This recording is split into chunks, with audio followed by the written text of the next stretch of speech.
আমাদের মুসলমানদের মধ্যে বিভেদ থাকা উচিত না, কাম্য না। কি বলেন আপনারা? বিভেদ থাকা উচিত। মুসলমানদের মধ্যে বিভিন্ন বিষয়ে পারস্পরিক মতপার্থক্য, মতভিন্নতা, বুঝের ভিন্নতা থাকতে পারে। সেটা কোনো কোনো ক্ষেত্রে ছোট ছোট বিষয় নিয়ে হতে পারে, কোনো কোনো ক্ষেত্রে অনেক বড় বিষয় নিয়েও। অবাক করা বিষয় হলো, বেশিরভাগ ক্ষেত্রেই দেখা যায় আমরা যেগুলোর কারণে অনেক বড় বড় পার্থক্য এবং ব্যবধান করি, মুসলমানদের বিভিন্ন গ্রুপিং করি আমরা, সেগুলোর বেশিরভাগ বিষয়গুলো আসলে অনেক বড় বিষয় না, ছোট ছোট বিষয়। আচ্ছা বলেন তো, সুন্নি এবং ওয়াহাবি আরো যত মুসলমানদের গ্রুপ আছে, কোন মুসলমানদের মতে আল্লাহ কি দুই না এক? এ ব্যাপারে কোনো পার্থক্য আছে?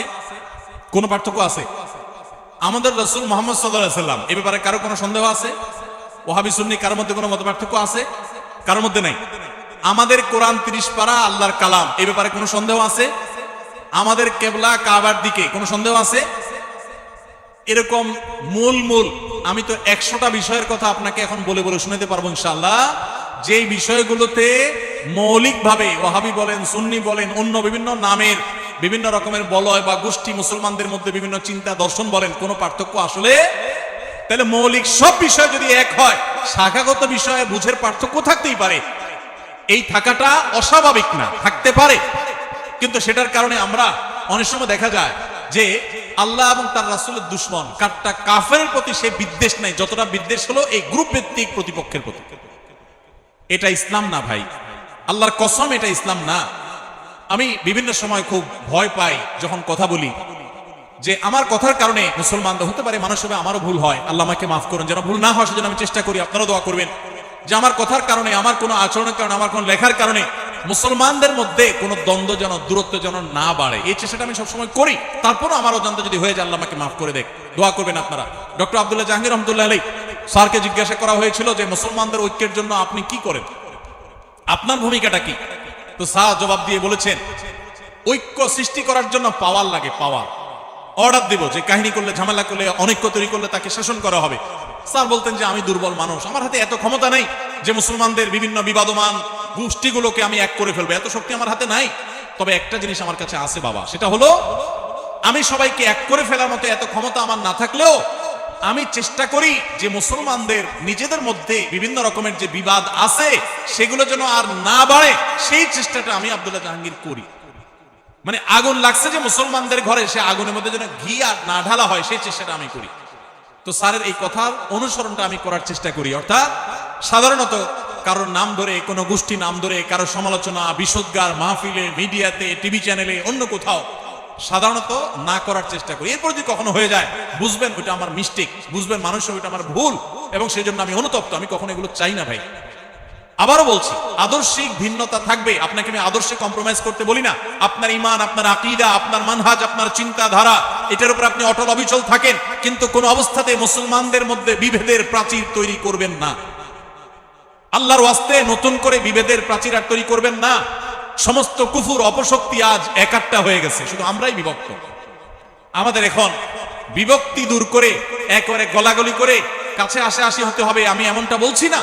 আপনি আপনারটা করেন, উনি ওনারটা করুক, মত পার্থক্য আপন জায়গায় থাকো, কিন্তু দিন শেষে মনে রাখেন উনিও আপনার কেবলাকে কেবলা মনে করেন, উনি আপনার রাসূলকে রাসূল মনে করেন, উনি আপনার আল্লাহকে আল্লাহ মনে করেন, উনি আপনার কোরআনকে কোরআন মনে করেন, উনি আপনার হাদিসকে হাদিস মনে করেন।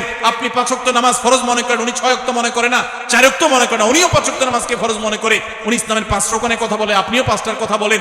মৌলিক সব বিষয় আপনার সাথে তার মিল আছে, কিছু বিষয়ে যে অমিল আছে, পার্থক্যের জায়গা আছে, আপনি সুন্দরভাবে, যৌক্তিকভাবে, প্রমাণ দিয়ে, দলিল দিয়ে, যুক্তি দিয়ে, আপনার কথা দিয়ে, অনুপম আদর্শ দিয়ে, আপনার হিকমা দিয়ে, আপনার প্রজ্ঞা দিয়ে, আপনার জ্ঞান দিয়ে আপনি আপনার ভাইকে, যিনি ভুল পথে আছেন বলে আপনার মনে হয়, আপনি তাকে বুঝাবার চেষ্টা করেন। আল্লাহর ওয়াস্তে ওয়াজ মাহফিলের মঞ্চকে, আলোচনার মঞ্চকে, মাইককে, টেলিভিশন মিডিয়ার ক্যামেরাকে, মাইককে, এগুলোকে গাল মন্দের ক্ষেত্রে পরিণত করবেন না। আপনারা যারা সাধারণ মানুষ আছেন, আপনাদেরকে আমরা বলবো যে সর্বস্তরের সাধারণ ভাই বোনেরা, আপনারা আল্লাহর ওয়াস্তে হুজুরদের কেউ যদি এরকম দলাদলি এবং গ্রুপ করাকরি করে, ডিভাইড এবং আপনার এই জাতীয় পার্থক্য তৈরি করে, গ্রুপিং করে, বাড়াবাড়ি করে, আল্লাহর ওয়াস্তে এই কাজটাতে হুজুরের সহযোগিতা করবেন না। আপনি আপনার কাছে যেটা সঠিক মানুষ আমল করবেন। আল্লাহ আমাদের সবাইকে মুসলমানদের ঐক্যের প্ল্যাটফর্ম যেন তৈরি হয়।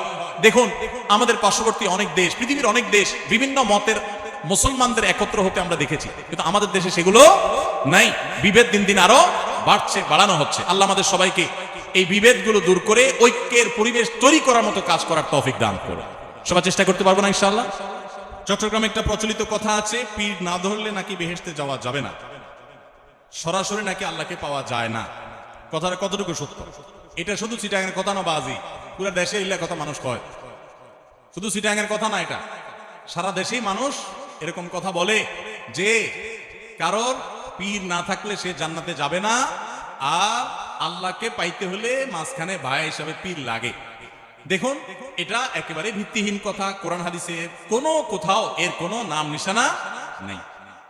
মনে রাখবেন, হিন্দুদের বা অন্য ধর্মাবলম্বীদের সাথে মুসলমানদের যেসব বিষয়ে পার্থক্য আছে, এই পার্থক্যগুলোর ভিতরে প্রধান পার্থক্য হলো তারা ঈশ্বরকে পাওয়ার জন্য বিভিন্ন দেবদেবীর আশ্রয় নেয়, তাই না?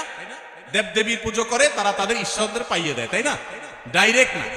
তাদের জ্ঞানের জন্য তারা সরস্বতীকে পূজা করে, আরেকটার জন্য আরেকজনকে পূজা করে, দুর্গার একটার জন্য পূজা করে, এগুলো সব বিভিন্ন দেবদেবী পূজা করে তারা ঈশ্বরকে সন্তুষ্ট করতে চেষ্টা করে। মুসলমানদের মূল থিমটাই হলো ইয়্যাকা না'বুদু ওয়া ইয়্যাকা, তোমারই শুধু ইবাদত করি, কোনো দেবদেবীর না, কোনো ভায়ার না, কোনো মিডিয়ার না, কোনো মাধ্যমের না, কোনো পীরের না, সমস্ত ইবাদত শুধু কার? আর তোমার কাছেই শুধু সাহায্য চাই, এটাই তাওহীদ। আর এটার বিনিময়ে আল্লাহ জান্নাত দেন। এজন্য কোনো মুসলমান, কোনো ভাই আমার, কোনো বোন আমার যেন শিরকে লিপ্ত না হন ভাইরা আমার।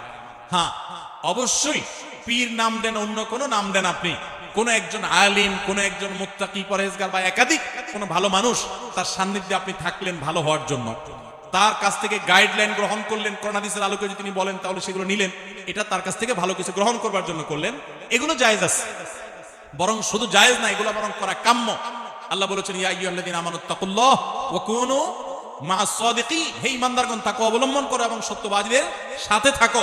সেই হিসাবে আপনি ভালো মানুষ, নেককার মানুষ, আল্লাহওয়ালা মানুষ, পরেজগার মানুষ, তাদের সাথে থাকবেন, উঠা বসা করবেন, তাদের সান্নিধ্যে যাবেন। কিন্তু ওই যে পীর না ধরলে, ধরাধরি জিনিসটা তো ভাই ভালো জিনিস না। কি বলেন ও বাজি? ধরাধরি কি ভালো জিনিস নাকি? ধরাধরি করা, ধরাধরি কাউকে যদি ধরে, এটা তো নেগেটিভ অর্থে হওয়ার সম্ভাবনা আছে, তাই না? এখন বলছেন পীর না ধরলে বেহেশতে যাওয়া যাবে কিনা? ভাই, কারো ধরাধরি করার দরকার নাই। নেককার মুত্তাকিদের পারলে সোহবত সান্নিধ্যে যাবেন। এছাড়া আল্লাহ জান্নাতকে কোনো ব্যক্তির উপর ডিপেন্ডেন্ট করে দেন না, যে তুমি অমুক হুজুরের পিছনে না গেলে, কোনো একটা হুজুর না ধরলে তোমার জান্নাত যাবে না। না, কোনো হুজুরের উপরে আপনাদের জান্নাত ডিপেন্ড করে না। আপনার জান্নাত ডিপেন্ড করে আপনার আমলের উপরে। আলেম ওলামাদের কাছ থেকে কোরআন হাদিসের জ্ঞান আহরণ করবেন, ভালো মানুষের সান্নিধ্যে যাবেন, সে আলেম না হলেও হতে পারে, কিন্তু সেটার উপরে আপনার জান্নাত একেবারে ঝুলে আছে, ওটা না হলে আপনি যাবেন না, ব্যাপারটা সেরকম না।